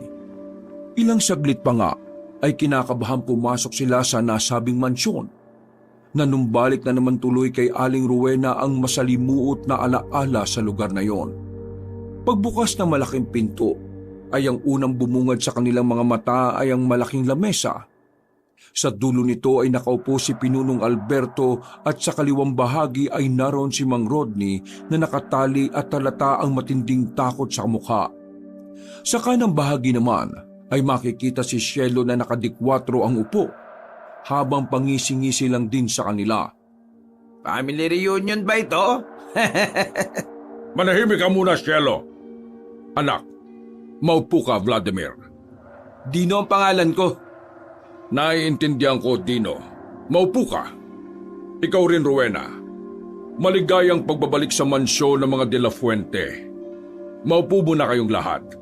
Hindi kami naparito para makisalo sa hapunan ng mga katulad mo. Ibalik mo ngayon din ang Tatay Rodney ko.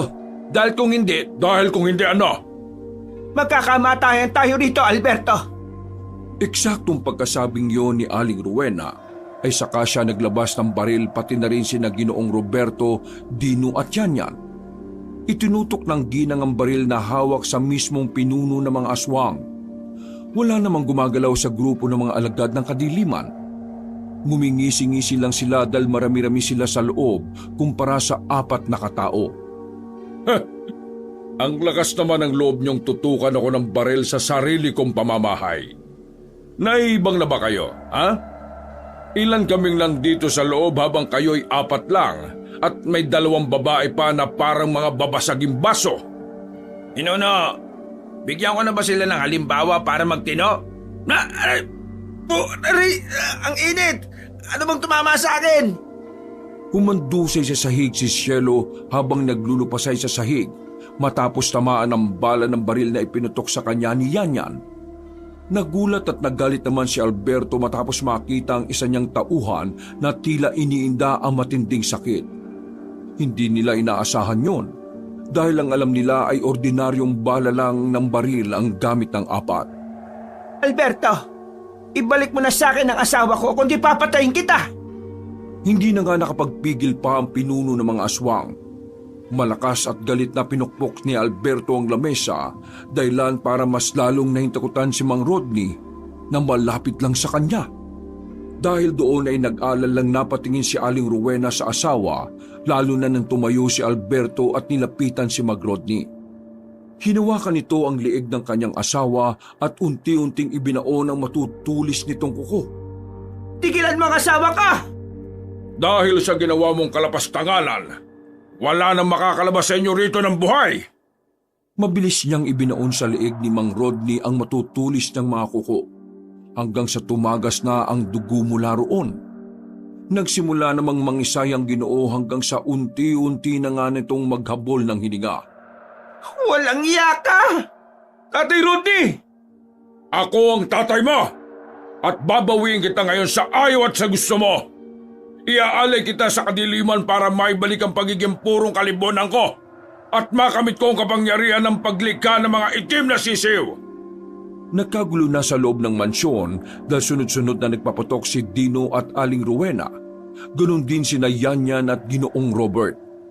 Nang marinig yun ng mga nasa labas ng mansyon ay umaksyon na rin sila at nagsimula na nga ang paglalaban ng mga aswang at ng mga tao sa labas.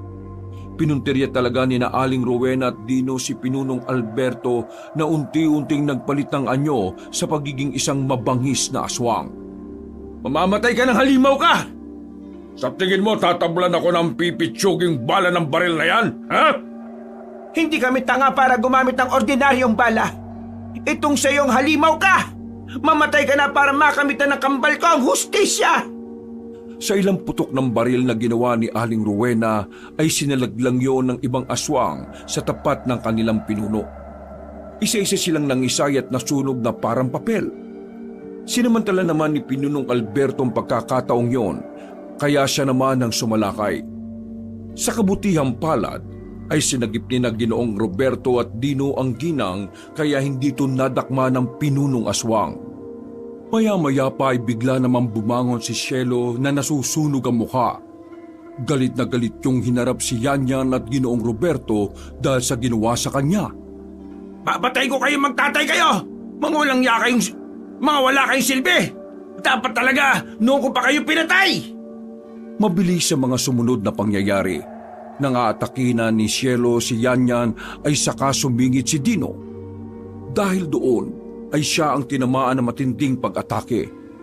Tumalsik siya at tumama ang katawan sa lamesa bago bumagsak sa sahig. Nang makita naman yun ni Pinunong Alberto, ay nanggalaiti siya sa ginawa ng alagad na aswang.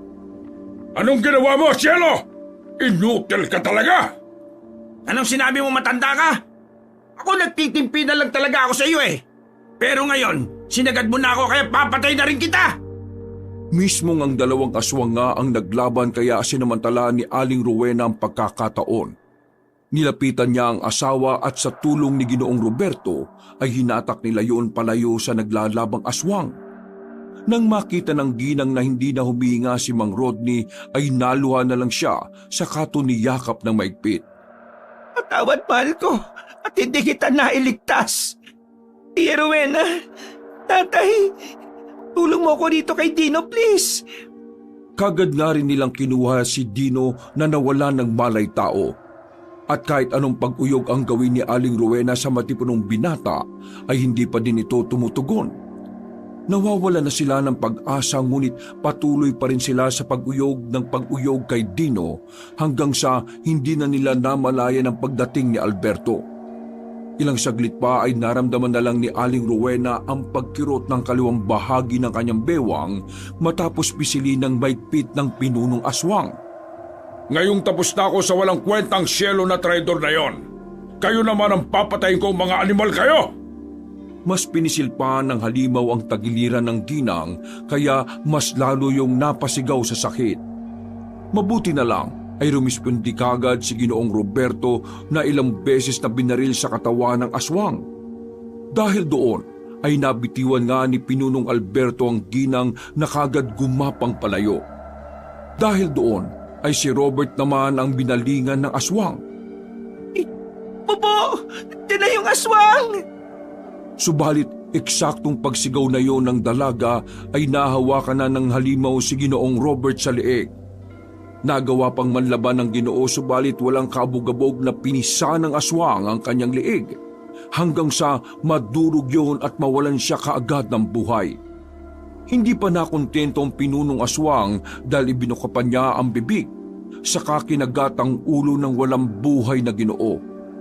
Natutup na lang ni Yanyan ang bibig habang pinagmamasdan ng mga nangyayari. Kasunod noon ay tila basurang inihagis na lang niya ang patay na katawan na humandusay sa tabi ni Mang Rodney. Saglit na tumigil si Pinunong Alberto at ninamnamang sariwang dugo at karne sa utak na natikman niya. Pagkatapos ay saka siya umalulong ng napakalakas at umilingaw-ngaw sa buong lugar. Tatay ko! Napakasama mong halimaw ka! Dapat sa'yo mamatay ka na ng tuluyan! Huwag ka mag-alala dahil susunod ka sa tatay mo at pinsan mo! Marang umakbang palapit ang pinunong aswang sa dalagitang takot na takot at hindi na halos makagalaw dahil sa matinding pagkagimbal. Pero nang dadakmain na siya ni Pinunong Alberto, ay biglang dumamba mula sa likuran si Cielo na buhay pa pala. Pumasan yon sa leeg habang nasa anyong aswang at nagpatuloy sila sa paglalaban. Yan! Umalis ka na rito! Bilisan mo! At talagang traidor kang hayop ka, ha? Dapat talaga sa'yo pinagpipira-piraso para hindi ka na mabuhay pa! Habang naglalaban ng dalawa, ay umiskapo na nga si Yanyan hanggang sa makita niya si Aling Rowena na iika-ikang hinahatak si Dino palabas sa lugar na yon. Tumulong siya hanggang sa makarating sila sa malaking pinto. Pagbukas nila nito ay bumungad naman sa kanila ang tatlong aswang na biglang naglaway matapos maamoy ang kanilang mga dugo. Mabuti na lang ay merong natirang pansaboy si Yanyan kaya kagad niya yung ginamit sa tatlong aswang. Sabay-sabay na umusok ang mga katawan noon hanggang sa tuluyang masunog. Aling Rowena, tara na po! Yan, mauna ka na at hatakin mo palayo rito si Dino. Magtago kayo sa ligtas na lugar at tumingin ng tulong sa mga kasama natin sa labas. Pero paano po kayo? Huwag mo akong alalahanin. Kailangan mailayo si Dino sa lugar na ito. Hindi siya pwedeng makuha ni Alberto. Protektahan mo ang taong mahal ko. Kaya sa iyo ko na siya pinagkakatiwala. Mag-iingat po kayo. Wala nang inaksayang oras pa si Yanyan. Inakay niya papunta sa ligtas na lugar ang boyfriend na wala pa ring malay tao. Nang mawala na sa paningin ni Aling Rowena ang dalawa, ay bumalik siya sa loob at sumilip sa malaking pintuan. Doon ay nakita niya ang patuloy na paglalaban ng dalawang aswang. Kitang-kita na bugbog sarado na si Cielo sa laban dahil sadyang malakas si Alberto. Gayunpaman ay sugutan na rin ang pinunong aswang sapagkat hindi rin basta-basta nagpapatalo ang kanyang kalaban. Hindi ako basta-basta magpapatalo na lang sa'yo. Kung mamamatay ako, isiguraduhin kong ikaw rin. Kinagat ni Cielo sa tenga ang pinunong aswang. Natapyas yun at idinura niya sa sahig. Pagkatapos ay muli siyang umatake subalit nasuntok na siya ng 2 beses sa muka. Pagkahandusay sa sahig, saka siya nilundagan ni Alberto. Sa sobrang lakas ay nabuwal ang sahig at dinig na dinig ang paglagatok ng buto niya sa likod na nabali. Dahil doon ay napasukan ng dugo si Cielo at nawalan na ng kakayahan pang tumayo. Gumisi naman ang pinuno ng aswang habang pinagmamasdan lang ang kaawa-awang binata na parang nililibak. Sinabi mo kanina, isasama mo ko sa kamatayan? Ha! Nagpapatawa ka ba, Cielo? Nakalimutan mo na yata na ako ang dahilan kung bakit ka naging aswang. Niyanggaw lang kita at anumang oras. Pwede kitang tirisin na parang surot. Muling tinapakan ni Alberto ang kalaban sa likod, dahilan para mapahiyaw yon.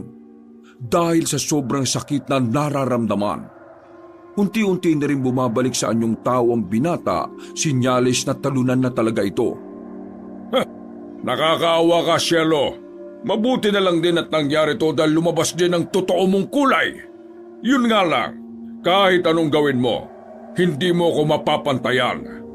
Galing ako sa lahi ng mga sinaunang angkan ng aswang, ang mga kalibonan, at darating ang panahon na magiging puro ang aking dugo at makakamit ko ang pagiging immortal. Pagkasabi niyang yon, ay sa kanya tinapakan ng ubod na kasang likuran ng binatang aswang. Natulog yun ng tuluyan at halos mahati ang katawan niya sa dalawa, kaya dilat siyang nawala ng buhay. Mula naman sa pinagtataguan ay natutop na lang din ni Aling Rowena ang bibig dahil hindi niya kinaya ang kalunos-lunos na sinapit ni Cielo sa kamay ng malupit na aswang. Hindi pa tayo tapos, Rowena! Lumabas ka dyan at ibigay mo na sa akin ang anak ko! Dahil doon ay napilitang lumabas ang ginang mula sa pinagkukublihan. Wala na siyang ibang sandata kundi ang iniwang asin ni Yanyan kanina. Hindi na rin niya alam ang gagawin pero handa na siyang mamatay basta makalayo lang sa lugar na yun ng kanyang pamangkin. Magmamatigas ka rin ba katulad ng kapatid mo, ha? Hindi mo makukuha si Dino. Kahit sa kabilang buhay, hindi ko papayagan na mangyari ang gusto mo. Talagang gusto mo nang mapunta sa kabilang buhay? Sa bagay, wala ka naman ng pakinabang sa akin. Mahanap at mahanap ko rin naman ang anak ko, si Vladimir! Dino ang pangalan niya at tinataga ko sa bato na hindi mo siya makukuha. Bago pa man matapos ng ginang ang sinasabi, ay biglang sumalakay na ang pinunong aswang. Dahil sa sugat na natamo ay hindi na rin siya kaagad nakaalma nang tila ba bolang dinakot lang ang kanyang muka. Pagkalaon ay daan-daan siyang iniangat hanggang sa hindi na sumasayad ang paa niya sa lupa. Gusto mo bang durugin ko na kagad ang ulo mo? O pahirapan muna kita katulad ng ginawa ko sa kambal mong si Sandra? Walang iya ka, talagang halimaw ka. Wala ka kasing sama. Nagpupumiglas pa muna si Aling Rowena habang naghahanap ng tamang tiyempo. Nang unti-unti nang hinigpitan ni Alberto ang pagkakahawak sa ulo niya, ay sa kanya isinaboy sa mukha nito ang asin na merong basbas ng holy water. Napapikit ang pinunong aswang, saka nagsisigaw habang napapahawak sa mukha dahil sa tindi ng init na nararamdaman. Nang mabitiwan, ay dali-daling tumakbo si Aling Rowena kahit iika-ika. Eksakto naman na nasipan niya ang baril ni Dino na tumilapon kanina. Kinuha niya to at habang abala ang aswang sa pagkutkot sa nasusunog na mukha, ay nagpaputok na siya ng maraming beses.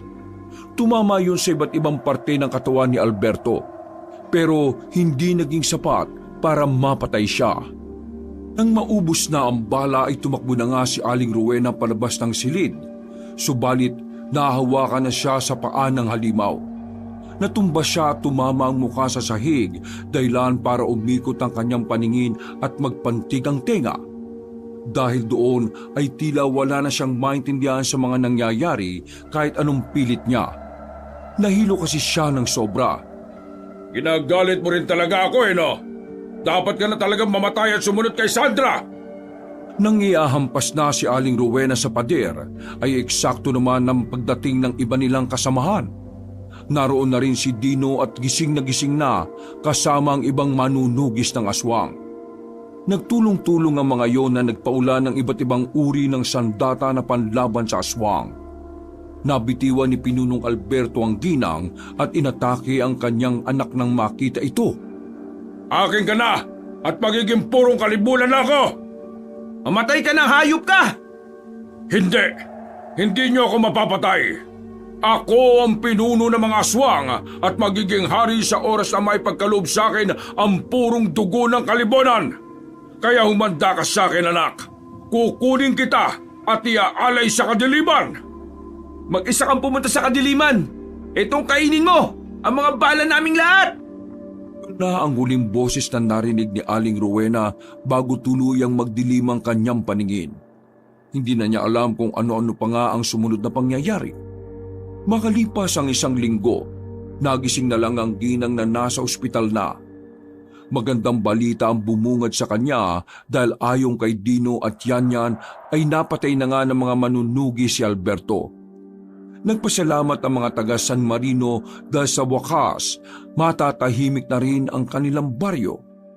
Sa kabila ng pagdiriwang na yon, ay medyo malungkot pa rin dahil namatay sa engkwentro si Mang Rodney, Ginoong Robert at ilang manunugis. Ganoon pa man, ay nagpapasalamat pa rin sila Aling Rowena sa Diyos dahil nagtagumpay pa rin ang kabutihan laban sa kasamaan. At dahil si Dino o Vladimir ang tagapagmana ng mga De La Fuente, sa kanya napunta ang mansyon pero hindi niya rin to tinirhan. Ibinenta nila yon at ang pera ay pinantulong niya sa mga taga-baryo na naapektuhan at naging biktima ng kasamaan ni Alberto. Makalipas ang ilang buwan, ay nagpasya si Aling Rowena na magtungo sa Maynila kasama sina Dino at Yanya. Doon ikinasal ang dalawa at namuhay sila ng payapa. Wakas!